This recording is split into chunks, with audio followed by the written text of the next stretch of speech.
नमस्कार मित्रों, मैं बात करने जा रहा हूँ बिहार में अगला सीएम कौन होने वाला है।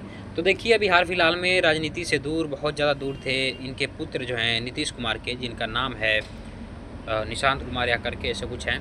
तो ये अभी हाल फिलहाल में विदेश से आए, उनको पार्टी की कमान संभालने दी गई कि यदि पार्टी कोई और ना संभाले तो पार्टी पूरी रूप से खत्म हो जाएगी, बर्बाद हो जाएगी और बीजेपी और आरजेडी का हो सकता है कि दबदबा बन जाए। इसके चलते जो है कि कोई परिवार का एक सदस्य इसमें रहना जरूरी है, जो कि परिवारवाद की बहुत बड़ी निशानी होती है। तो जहाँ तक सीएम पदवी की बात की जा रही है, तो लोग कह रहे हैं कि यदि सीएम पदवी यदि निशांत कुमार को दी गई तो निश्चित रूप से एक आ जाएगा कि ये तो परिवारवाद पार्टी हो गई है।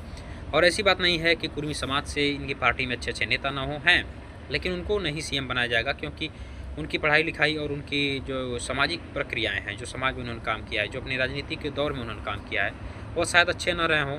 तो सीएम की चर्चा जो है बहुत तेज़ी से चल रही है और मुझे लगता है कि 10-15 दिन हो गए इस बात को, लेकिन सम्राट चौधरी का नाम जो है सबसे ऊपर आ रहा है।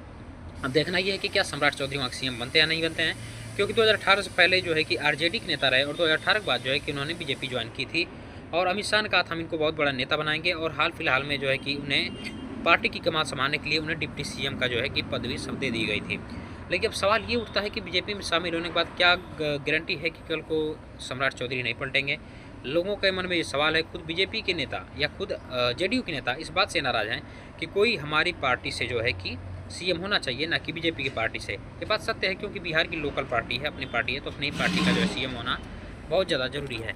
तो देखना ये है कि क्या सम्राट चौधरी सीएम बनते हैं या कोई और बनता है। यदि सम्राट चौधरी सीएम बनते हैं तो निश्चित रूप से अगली बार बीजेपी का वहाँ जीतना मुश्किल हो सकता है। मुझे लगता है कि कोई और अन्य नया चेहरा आना चाहिए। ऐसे चेहरे जो दूसरी पार्टी से आए हों, इन्हें तत्काल सीएम बनाना हो सकता है कि बीजेपी और जेडीयू दोनों को भारी पड़ सकता है और वोटर्स नाराज़ हो सकते हैं।